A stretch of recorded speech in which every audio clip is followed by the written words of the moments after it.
Bom dia, pessoal, tudo bem? Então hoje nós vamos fazer a correção do nosso simulado, certo? Bom, então vocês vão ver, o simulado ele foi preparado de acordo com a ideia que a URGS tem em relação às provas, tá ok? Então vamos passar algumas questões aqui, vamos resolver as questões. Algumas vocês vão ver que vai ser mais rápido, outras vai ser um pouquinho mais lento, tá? Mas vamos ver o que vai dar.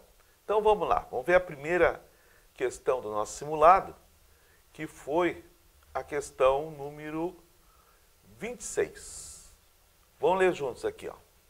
Devido às suas propriedades incomuns, né, como a sua força elástica e condutividade elétrica, o grafeno é um dos materiais mais promissores para futuras aplicações. Por exemplo, uma bateria de grafeno pode ser recarregada em poucos minutos. O elemento carbono constituinte do grafeno pode também formar outros alótropos, como o diamante, o fulereno e o grafite, que se diferenciam por apresentar... Bom, então, vejam a questão, ela se refere aos alótropos do carbono. O que é o alótropo? O alótropo, né, são substâncias simples que são derivadas do mesmo elemento químico, certo? Bom, e nessa questão se pede qual é a diferença entre esses alótropos, né? Bom, os alótropos eles têm duas diferenças que são fundamentais. Ou é pelo número de átomos, que nós chamamos de atomicidade, ou pela sua estrutura, né? Pela sua estrutura cristalina. Por exemplo, ó, o diamante ele vai apresentar uma estrutura tetraédrica, certo? Já, por exemplo, o grafite é uma estrutura hexagonal plana. Então, vejam, olhando as nossas alternativas, qual seria a diferença entre esses alótropos? A atomicidade? Não, a atomicidade seria o caso, por exemplo, do gás oxigênio e do gás ozônio, O2 e O3, né? Número de átomos. No caso do carbono, né, diamante, grafite, não é a atomicidade, e sim os arranjos geométricos, certo? Vejam, são eles que vão fazer a diferença entre cada um dos alótropos do carbono. Tá ok? Muito bem. Entenderam? Vamos para a próxima, então. A questão 27, né, tem um texto um pouquinho longo, mas bem interessante. Querem ver? Ó? Um dos ansiolíticos mais utilizados no tratamento da síndrome do pânico é o clonazepam, mais conhecido no Brasil pelo nome comercial de Rivotril. Mas o seu uso deve ser controlado, pois pode causar graves efeitos adversos. Sendo da classe dos benzodiazepínicos, ele potencializa o neurotransmissor GABA e assim pode causar letargia exagerada e sonolência, diminuindo os reflexos de quem o utiliza. Confira a seguir a fórmula estrutural do clonazepam, certo? Então, vocês estão vendo a formulazinha aí. Vamos avançar um pouquinho mais para ver qual é a pergunta real. Ó, de acordo com a estrutura anterior, eu vou voltar daqui a pouquinho na estrutura, pode-se afirmar que a sua fórmula molecular e o número de carbonos terciários são respectivamente. Bom, nesse caso, vejam bem, nós queremos saber a fórmula molecular, isto é, quantos carbonos, quantos hidrogênios nós temos na estrutura, e o número de carbonos terciários. 1, 2. Vejam que se nós começarmos pelo número de carbonos terciários, né, eu já vou conseguir eliminar no mínimo duas dessas alternativas, não é verdade? Bom, aí é o gosto do freguês, né? De qualquer maneira, vejam bem na estrutura, certo? Essa estrutura, ela vai apresentar aqui, ó. Nós não tínhamos combinado, eu posso mostrar aqui direto? Ah, então tá bom. Aqui o negócio é ao vivo e não tem papo, né? Ó, vejam bem, na estrutura, pessoal, esse carbono aqui, ó, tá ligado a dois carbonos. Então, ele é um carbono secundário, certo? E aí vamos descendo, ó. Outro secundário ligado a dois carbonos. Ah, mas ali tem uma ligação dupla, Paulo. Não importa. A classificação do carbono não é pela ligação, gente. Certo? É pelo número de carbonos ao qual ele está ligado. Esse que está ligado, vejam, a 2 carbonos. E aí vai, ó. Certo? E assim caminha a humanidade, ó. Secundário. Agora, quando chegamos nesse aqui, ó, vejam, eu tenho esse carboninho aqui, ó, ligado a 1, 2, 3. Esse aqui é terciário. Viram? Ó, esse aqui é terciário. E este aqui, ó, é secundário, gente, porque vejam, ó, olha aqui, ó, nós só temos 2 ligações com carbono, né? Aqui também tem outro secundário, ok? Aqui, ó, esse aqui só está ligado a 1 carbono, é primário, primário, tá? Então, e assim a gente vai indo, ó. Agora, olhem esse aqui, ó, vejam, ligado a 1 carbono, 2, 3. Opa, já tenho 2 terciários, estão vendo? Secundário, secundário, secundário, secundário. Tá vendo? Então, nós temos aí um total de 2 carbonos que são terciários. Tá ok? Bom, com isso aí, vocês podem ver ali depois pelas alternativas. Se eu mostrar novamente as alternativas para vocês.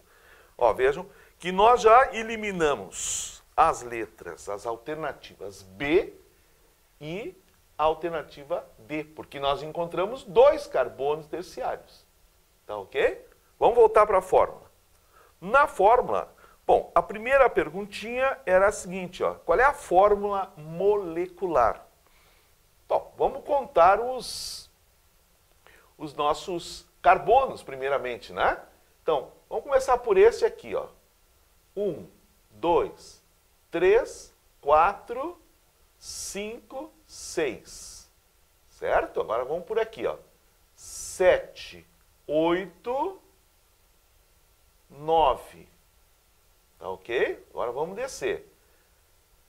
10, 11, 12, 13, 14, 15. 15 carbonos. Muito bem. Então vamos lá nas alternativas. 15 carbonos. Nos ajudou isso aí? Vamos ver. Letra A tem 15 carbonos, letra C também. E a letra E está eliminada, ó, vejam, 10 carbonos. Tá? Ou já temos 2 alternativas, ó, A ou a C. Bom, agora vocês podem ver que na alternativa A, nós temos somente 1 hidrogênio. E na alternativa C, nós temos 10 hidrogênios. Já deu para desconfiar, né, gente? Ah, já deu para desconfiar, quer ver, ó? Não pode ter só 1 hidrogênio, né? Porque eles estão se referindo a esse aqui, ó. Eles acham que vocês vão esquecer os que estão aqui, ó. Contem as ligações, ó. 1, 2, 3. A quarta é hidrogênio, ó. Só aqui já tem 2. Então, hidrogênio, hidrogênio, hidrogênio. Tá vendo? Aqui também tem um hidrogênio, aqui tem outro. Obviamente, aqui tem 2, inclusive. Ó, tá? Tá vendo? Então, vejam, um hidrogênio só é um absurdo. Então, a alternativa certa é a C. Ok? Tá? Então, é uma questão simples, mas que tem que ter uma boa análise, gente, tá? Vamos em frente. Vamos continuar. Na questão 28, nós temos o texto que diz o seguinte, ó. O etanol e o biodiesel são os 2 principais biocombustíveis utilizados no Brasil, produzidos a partir de fontes renováveis. Assim, contribuem para diminuir as mudanças climáticas e atenuar a poluição atmosférica. O biodiesel também pode ser misturado ao diesel. A partir de 2010, todo o diesel comercializado no Brasil contém cerca de 5% de biodiesel. Observe a seguir a reação esquematizada da obtenção de um biodiesel. Vamos ver a reação. Aqui está a reação. Tá? Então, vocês podem ver que nós temos aqui, ó, bem na ponta esquerda, nós temos um éster, certo, guris? Ó, nós temos um éster aqui na nossa ponta esquerda. Nós temos, né, aqui, na verdade, isso aqui é uma gordura, né? Nós temos lá uma gordurinha. Aqui, ó, o álcool metílico na presença de um catalisador. Então vamos analisar, porque, assim, ó, o que aconteceu? Vejam, o éster reagiu com o álcool, ok? Formando um novo álcool, que no caso aqui é a glicerina, tá? E 3 moléculas de um novo éster. Então, vejam, ó, um éster se transformando em outro éster, não é verdade? Então, vamos ver a perguntinha, então. Sobre o esquema, observa-se uma reação de. Então, vejam, o que aconteceu, né, na nossa reação? Vocês podem ver que na nossa reação, um éster se transforma em outro éster. Tá? Isso é uma reação chamada de transesterificação. Vamos ver as alternativas? Transesterificação. Ó, ou é a letra D ou é a letra E. Tá? Transesterificação. Um éster se transforma em outro éster. Transesterificação. D ou E, correto? Bom, ou é uma substituição ou é uma adição, não é verdade? Notem, ó, que essa estrutura aqui, ó, veja, foi substituída aqui, ó. Estão vendo? Dá para ver direitinho, né? Substituição. Aqui, ó. Reação de substituição. Nome da reação? Transesterificação. Esta é a resposta certa. Próxima questão. A número 29. Vejam, na questão 29, diz assim, ó, a sibutramina é um composto utilizado no tratamento da obesidade, com efeitos antidepressivos e ansiolíticos. O cloridrato de sibutramina monohidratado emagrece, porque inibe a recepção da serotonina e da noradrenalina. Bom, se não emagrecer depois de todos esses nomes, né? O que causa a sensação de saciedade durante as refeições. O menor consumo energético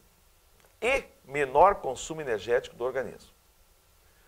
Analise as representações estruturais da sibutramina a seguir e assinale a alternativa correta. Muito bem. Então, vocês estão vendo ali, tá, as duas representações estruturais da sibutramina.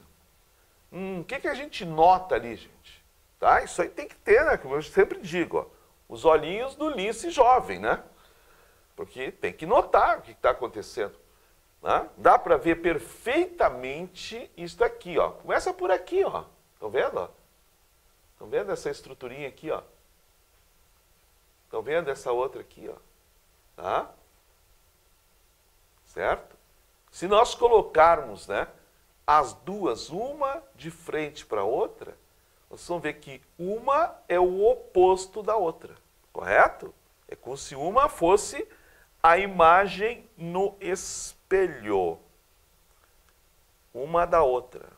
Imagem no espelho, isso aí é isômero óptico, então. Vamos voltar ali, vejam, tá? Isso aqui são isômeros ópticos. Um é a imagem no espelho. Se colocar uma do lado da outra, né? Aqui está uma, né? Não está bem legal aqui, né? Tá? Mas aí na prova de vocês eu sei que dá para ver direitinho, né?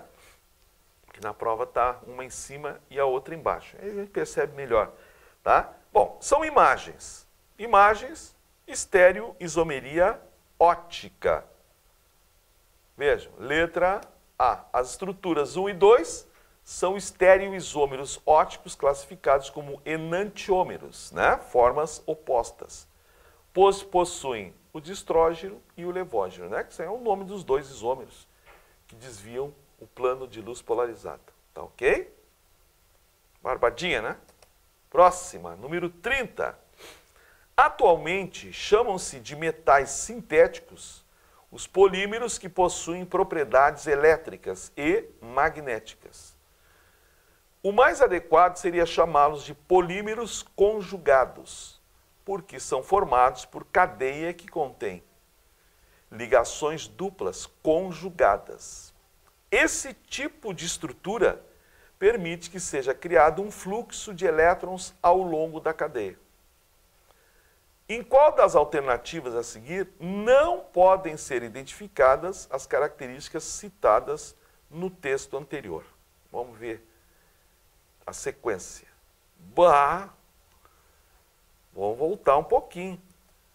Vejam que no texto ele fala assim, ó, ali na terceira linha. O mais adequado seria chamá-los de polímeros conjugados, porque são formados por cadeias que contêm ligações duplas conjugadas. Lembram disso? Dupla conjugada. Dupla, simples, dupla, simples, dupla, simples. Ligações duplas conjugadas. Vamos procurar isso? Na verdade, não esqueçam que a pergunta, em qual das alternativas a seguir não podem ser identificadas, né? Então, que não tem ligação dupla conjugada, é isso que nós procuramos. Na letra A tem, né? Podem observar ali, ó, bem na pontinha aqui, ó, na pontinha esquerda, ó, lá. Simples, dupla, simples, dupla, simples, dupla, simples, dupla.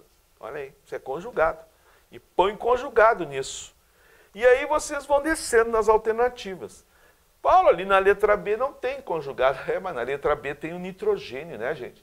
O nitrogênio tem um par de elétrons. Tá? Um par de elétrons sobrando. Né? Que vai fazer o papelzinho, ó. Tá? Não é uma ligação dupla, mas são elétrons que vão se movimentar na estrutura, ó. Dupla, elétron se movimenta, né? Dupla, simples, elétron se movimenta, simples, dupla, né? Simples, dupla, simples, elétron se movimenta. Mas vai fechar também. Esse aí vai ter as características citadas pelo texto. Bom, para resumir, observem a letra E, né? O PET, famoso PET, né? Polietileno tereftalato. Tá? Vejam o que acontece, não precisa ir muito longe, ó. Olha aqui, ó. Simples, uma dupla, mas é com oxigênio, gente. Esse aqui não está na cadeia, né? Simples, simples, aqui, ó, simples, simples, simples, simples. Não tem dupla conjugada aí. Resposta, letra E. Questão 31. O segredo de um churrasco. Um churrasco, que maravilha. O segredo de um churrasco tranquilo é o de se fazer um bom fogo. A reação de combustão depende não só do carvão e energia para promover o início da queima, mas também do oxigênio do ar atmosférico. Algumas vezes é necessário ventilar o carvão em queima, proporcionando um aumento de velocidade da reação. Né? É que lá, o cara vai lá, não tem um jornalzinho para abanar, fica soprando, chega a ficar tonto. Né? É verdade. E sabe, amigo, que o professor Kaplan disse que depois, hoje, pagará o churrasco. Agora eu estou lendo essa questão, me lembrei da promessa. Professor Kaplan e professor Marcelo. O fator cinético associado a essa reação está relacionado com... Vamos ver. Então, se entender a questão, gente, tá? Para o fogo, vamos falar na nossa linguagem, fogo pegar mais rápido, a gente vai lá e abana. Todo mundo já viu isso, né? Abanar o foguinho assim para ele pegar mais rápido. Bom, o que nós estamos fazendo ali? Estamos aumentando a velocidade da reação. Vejam, de que forma? O aumento da quantidade de oxigênio no sistema, aumentando a quantidade de choques efetivos entre os reagentes. Mas então é por isso que eu sopro? Para aumentar a quantidade de oxigênio no sistema. Né? Vejam. Aumentar a quantidade, aumentar a concentração, vai aumentar a velocidade da reação. Certo? Muito bem. Questão 32. Vejam que a 32 nós temos 3 representações espaciais de 3 moléculas. Né? Vejam ali, ó. Observem as 3. Olhem a primeira ali, tá? Vocês estão vendo? um átomo central ali, mais escurinho, e 3 átomos ligantes, ok? A segunda, ó, um átomo central, 2 ligantes. A terceira, um átomo central, 4 ligantes. Na primeira representação, vejam, ela pode ser do tipo AX3, mas eu não tenho a informação se ali tem elétrons, né, sobrando no átomo central. Ok? Ali, ó, vejam, a representação é uma representação trigonal, né? Depois ali, ó, na número 2, vocês estão vendo, é uma representação angular. E a 3 é uma representação tetraédrica. Bom, então vamos ver qual é a pergunta. Essas representações podem ser associadas às fórmulas químicas das substâncias. Bom, então, vejam bem, né? Nós temos, voltando na figurinha, ó, a primeira trigonal, né? A segunda angular e a terceira tetraédrica. Dá um pouquinho de trabalho, né? Mas nós vamos ter que dar uma olhadinha mais de perto. Então vamos para o quadro agora, tá? Vamos dar uma olhadinha aqui, porque essa aqui nós precisamos fazer. Bom, vejam, eu vou analisar diretamente a alternativa correta, tá? Que é, vejam, a nossa letra B. Tricloreto de boro. Então vejam aqui, guris, ó, B, tricloreto de boro, BCl3. O boro é o átomo central, certo? A. Vamos usar a teoria da repulsão dos pares de elétrons de valência, ó. Os cloros são os átomos ligantes, AX3, certo? O boro tem 3 elétrons na última camada, né? E está formando 3 ligações. Pô, não vai sobrar nenhum elétron. AX3, trigonal. Depois, a água, velha e boa água, H2O. Átomo central é o oxigênio. Os átomos ligantes são os 2 hidrogênios, certo? Mas vejam, ó, o átomo central, que é o oxigênio, ele tem o quê? 6 elétrons na última camada. E ele só está formando 2 ligações, né? O hidrogênio só pode formar uma, então ele forma 2. Vejam, sobram 2 pares de elétrons. AX2 e 2, angular. E a outra molécula é o metano, que é o CH4. Átomo central, carbono. Carbono é o átomo central. E os átomos ligantes são os hidrogênios. Mas o carbono tem 4 elétrons na última camada. E está formando 4 ligações. Portanto, nós não temos elétrons sobrando no átomo central. AX4 é tetraédrico.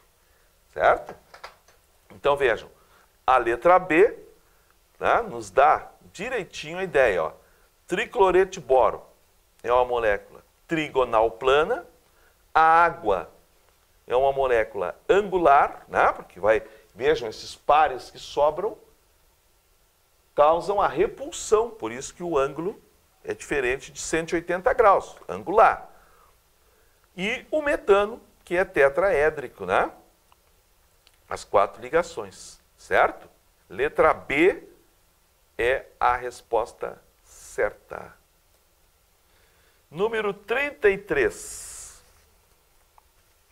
Deixa eu me achar nos meus escritinhos aqui. Bom, número 33, vamos ter que fazer um pouquinho de cálculo, tá? Ele fala assim, ó, a queima de combustíveis fósseis por indústrias e automóveis produzem a liberação de enxofre e nitrogênio. Impurezas do carvão mineral e da gasolina, que são responsáveis pela formação da chuva ácida. Um dos elementos envolvidos nesse fenômeno é o ácido sulfúrico. E um dos equilíbrios envolvidos na formação desse ácido na água da chuva é representado pela equação a seguir. Então, está ali a equação, vejam. 2SO2, dióxido de enxofre, mais O2, gás oxigênio, formando 2SO3, que é o nosso trióxido de enxofre. Agora vem a questão. Reagindo-se 4 mol de SO2 com 3 mol de O2, obtém-se 2 mol de SO3. Quando o sistema atinge o equilíbrio em um recipiente de 2 litros. Nessas condições, o valor da constante de equilíbrio, Kc, equivale a... Então, vamos montar o nosso esquema. Vamos pegar novamente a equaçãozinha e vamos ver como é que fica isso aí. Então, vejam a equação. A equação mostra lá, ó, 2SO2 mais O2, não vou colocar o estado físico, né? 2SO3, ok? Bom, esse tipo de questão, vou pegar agora os dados, ó, é aquela que nós temos que montar a tabelinha, né? Porque estão me perguntando quanto vale o Kc, né? Como nós já vimos ali, ó, na equação, todos os componentes são gasosos. Então, todos eles vão participar da expressão da constante, que é o produto sobre o reagente, né? Isso é a barbada, ó. Tá? Então, pega lá, concentração de SO3 ao quadrado sobre a concentração do SO2 também ao quadrado, vezes a concentração de O2 elevado na 1, né? Porque aqui, ó, aqui o coeficiente é 1, tá ok? Então, é aqui que nós vamos chegar. Mas, para isso, eu tenho que saber, ó, qual a concentração de cada um deles no equilíbrio.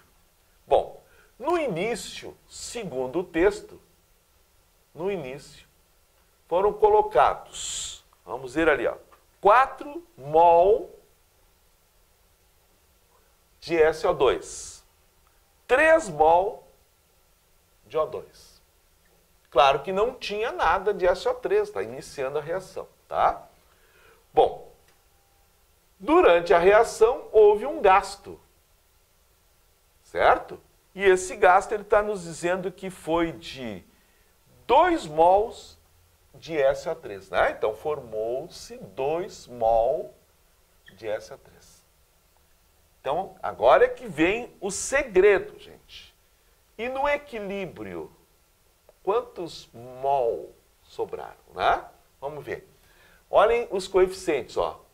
2 para 2. Tá certo? Tá entendido? Aqui, ó.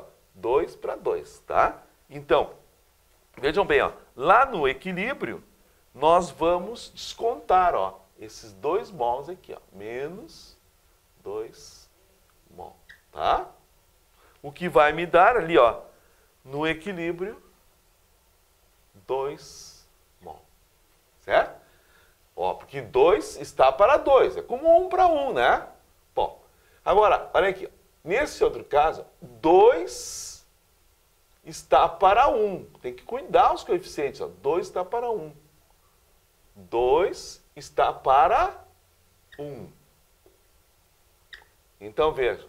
Vai sobrar 2 mol aqui. E aqui já tem os 2 mol que foram formados. Tá ok? Tá, já sei. Vou pegar, vou colocar 2, calma. Porque ele disse que o volume do recipiente é de 2 litros. Portanto, guris, ó, a concentração do SO2, certo? São esses 2 mol por 2 litros. Portanto, é 1 mol por litro. A mesma coisa o O2, ó. Dá o mesmo cálculo, né? 2 mol, que vocês têm no equilíbrio, por 2 litros. 2 mol, 2 litros, 1 mol por litro. Ok?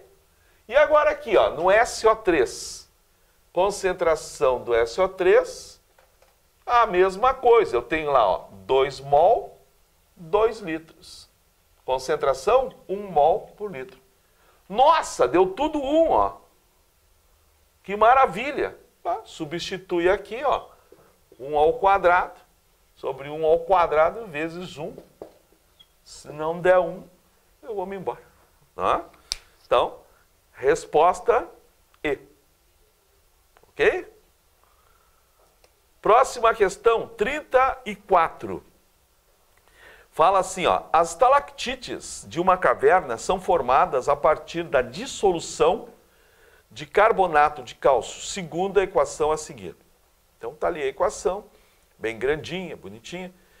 A água subterrânea está submetida a pressões altíssimas, por isso ela contém grandes quantidades de gás carbônico dissolvido. Com o passar do tempo, o gás carbônico é liberado e a água evapora, formando as estalactites no teto. Né? Estalactites no teto. As gotas que caem no chão da caverna formam as estalagmites. A liberação do gás carbônico faz com que o pH do sistema... Bom, vamos dar uma olhadinha nas alternativas. Ó. Diminua, aumente, diminua, permaneça constante, aumente. Né?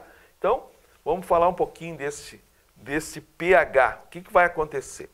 Vejam que no texto, ele diz assim, ó, ali na metade, aqui assim, ó, na metade do segundo parágrafo, né? Com o passar do tempo, o gás carbônico é liberado. Gente, quando ocorre a liberação, vejam, de um dos componentes, o que acontece com o equilíbrio químico?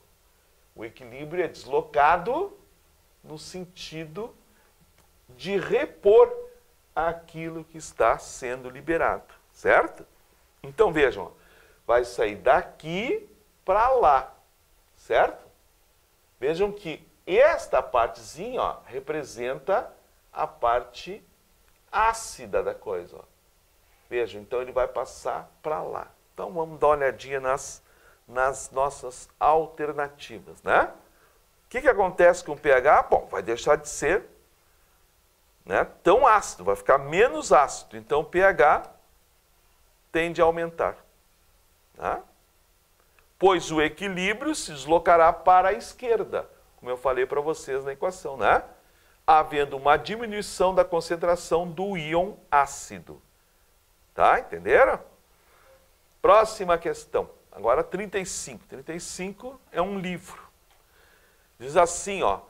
O texto a seguir refere-se à questão 35. O descuido popular no descarte de pilhas e baterias pode acarretar diversos problemas, como a contaminação do solo e da água. O perigo desse tipo de material está no fato de eles possuírem líquidos tóxicos em sua composição. Se descartados incorretamente, devem ser amassados quando ocorre vazamento dessas substâncias tóxicas. Para minimizar o problema, escolha baterias recarregáveis. Apesar de possuírem mercúrio, cádmio e chumbo, tem maior durabilidade, diferentemente do que ocorre com as baterias comuns. Em uma bateria recarregável, as reações químicas podem ser invertidas e, desta forma, a sua carga pode ser completamente restaurada. Vamos à questão.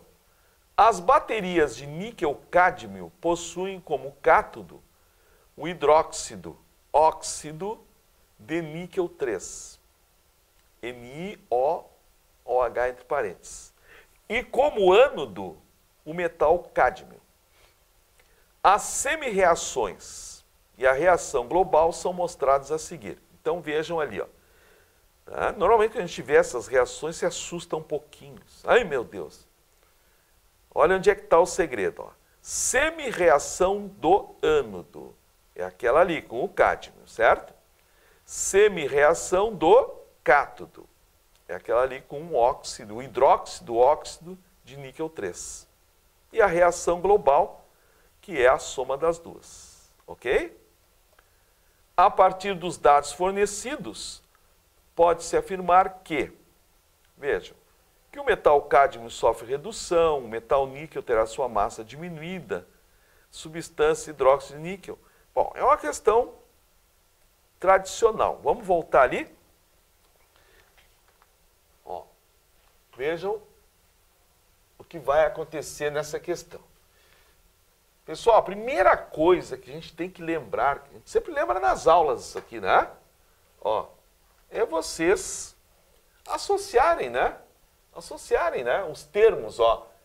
Cátodo, ânodo. Lembram a historinha, ó? Tá? Consoante com consoante. Então, no cátodo, ocorre o quê?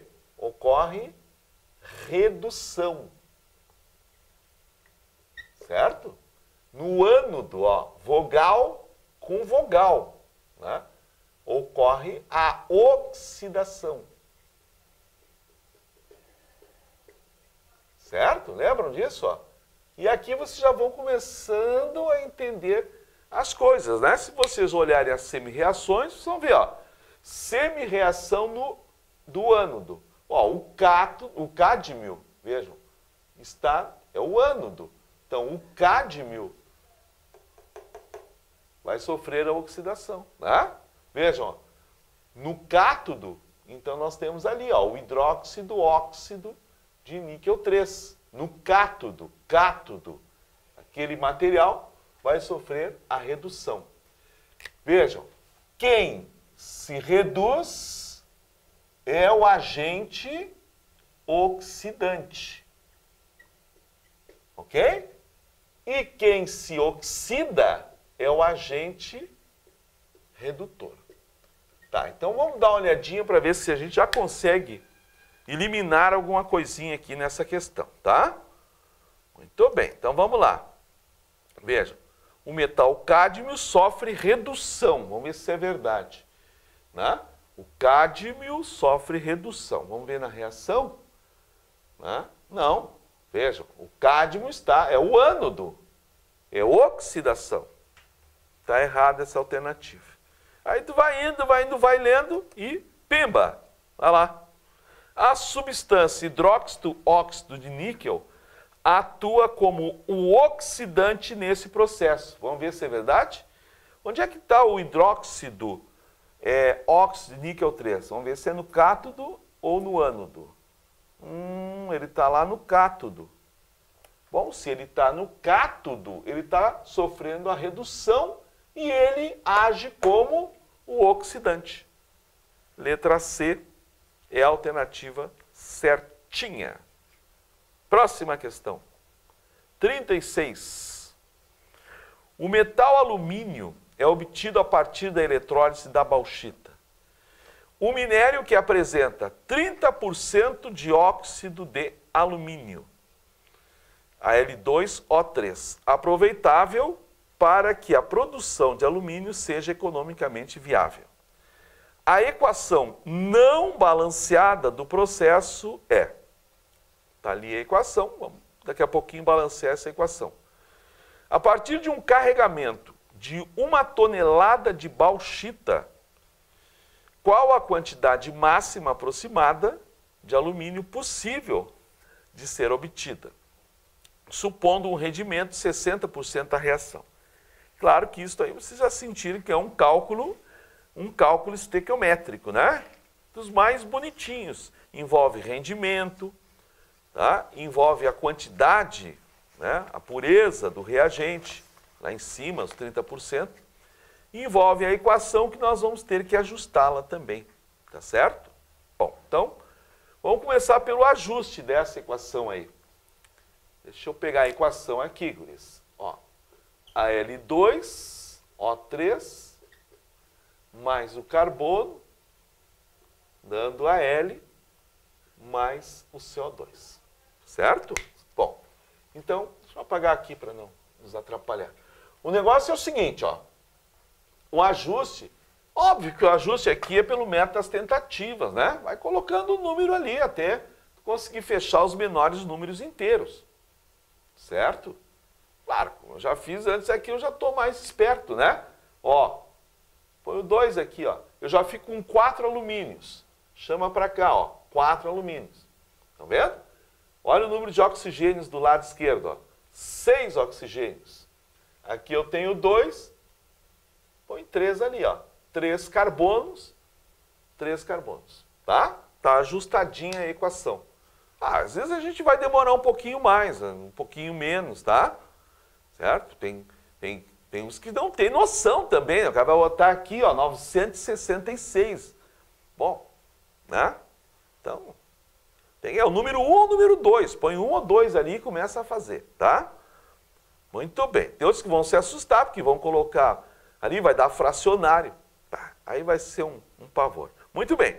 Feito isto, nós temos o seguinte, ó, que começar o nosso cálculo estequiométrico. Lembrem que o cálculo estequiométrico, ele tem aquela base, né, gente? Assim, ó, eu vou comparar dados da equação, tá, com os dados que a questão fornece, né?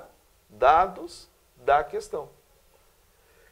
É que muitas vezes, né, nesta montagem, aqui eu vou montar uma regrinha de 3. Nesta montagem tem alguns detalhes. Querem ver? Ó? O metal alumínio é obtido a partir da eletrólise da bauxita, um minério que apresenta 30% de óxido de alumínio. Eu vou usar isso aqui, ó, óxido de alumínio. Aproveitável para que a produção do alumínio seja economicamente viável. A partir de um carregamento de 1 tonelada de bauxita. Gente, olha só. 1 tonelada, tá? 1000 quilogramas de bauxita. 1000 quilos de bauxita. Qual a quantidade máxima aproximada de alumínio possível a ser obtida, supondo um rendimento de 60%? Veja, então, partindo de 1000 quilogramas, 1 tonelada de bauxita, mas não esqueçam que ele nos disse aqui, ó, que nós temos apenas 30% de óxido de alumínio. Então, vamos descontar, né, gente? Certo? Então, tenho 30% apenas desta substância. Ó, não precisa fazer muita força, né? Ó, são 1000 quilos, 30%, 300 quilos. 300 quilogramas é a nossa massa que nós vamos utilizar. Aqui não, aqui embaixo, ó, que são os dados da questão. 300 quilogramas, certo? Põe lá 300, ó. 300 quilogramas. Tá? Ah, mas onde é que saiu 300? Aqui, gente, ó, eu tenho 1 tonelada, mas só 30% é óxido de alumínio. 30% de 1.300, tá ok? Muito bem. O que mais? E aí nós queremos saber qual a quantidade de alumínio que nós vamos obter. Alumínio está aqui, ó. Esta é a perguntinha, então. Tá vendo? Vou montar a velha e boa regra de 3. Qual a quantidade de alumínio? Deixa eu olhar as alternativas aí em quilogramas. Então tá. Tá vendo? 300 quilogramas. O que está faltando aqui, gente? São os dados da equação para a gente resolver esta regrinha aí, né? Bom, aí nós vamos para a tabelinha periódica, né? Tá lá no início, eu não vou voltar. Faz de conta que nós estamos vendo a tabela, tá? Que vai aparecer assim, ó. Alumínio, massa 27, oxigênio, massa 16, tá? Então, vocês ali, ó, vezes 2 dá 54. Bom, não posso errar essas contas ao vivo, né? Ó, aqui vezes 3 dá 48, certo? Então, aí vai dar um 12 aqui, um lá, 102, certo? Então, 102 gramas por mol, né? Esse é o mol dessa substância, 112 gramas por mol, tá certo? Mas são 2 mols. Então vai dar 2 vezes 102 gramas. Estão para... O alumínio a gente já tinha visto aqui, alumínio é 27, né? Vezes 4. 4 vezes 20. Ah, por que multiplica? Porque, gente, ó, esses valores aqui que a gente obtém é para 1 mol. E aí, por isso que tem que ajustar o coeficiente. Né? Porque os coeficientes vão me dizer quantos mols eu estou utilizando ali naquele problema. Ó, e agora? Faz a conta aí, meu, né? Bom, quanto é que vai dar aqui? Tá? Eu já tenho aqui. Deixa eu ver. Isso aqui vai dar 158,8 quilos. Tá?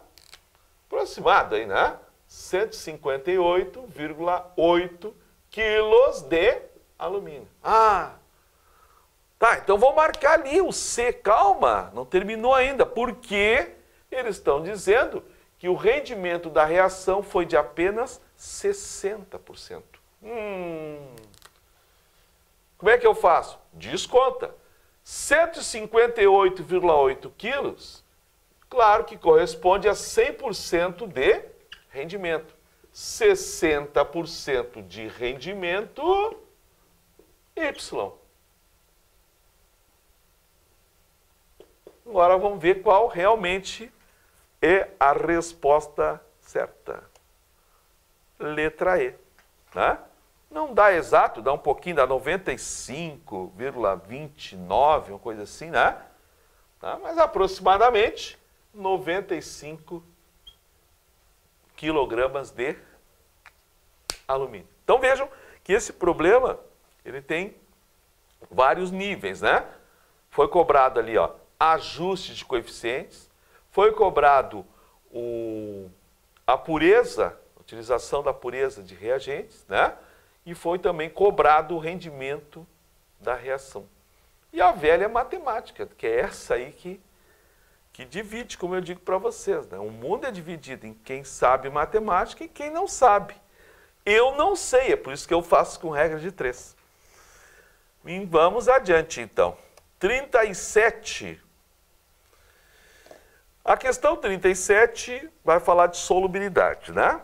Analise a tabela a seguir que mostra a solubilidade de um sal hipotético em 100 ml de água. A pergunta é, tá ali a tabelinha, tá? Daqui a pouco a gente interpreta. Qual a temperatura necessária para saturar 30 gramas de sal em 50 gramas de água? Certo, gente? Tá? A tabela, ela vai nos mostrando ali, tá? Nos dá as temperaturas, 10, 20, 30, 40, 50, 60 graus. E a solubilidade, não esqueçam, ó, em 100 mililitros de água. 100 gramas de água pode ser, tá? Vejam, a 10 é 20, a 20 graus é 30 e assim caminha a humanidade, né? Então, e a perguntinha é essa, qual é a temperatura necessária para saturar 30 gramas de sal em 50 de água? Vejam, em 50 de água, 30. Se for 100 de água, 60. 100 de água, 60. Temperatura, 40 graus. Viram? Raciocínio rapidinho. Repete aí, assim, ó. 50 de água, eu tenho 30 gramas saturando. Bom, então em 100 gramas de água, eu terei 60. Em 100 mililitros, 60. Temperatura, 40 graus. Esta é a resposta. Letra D.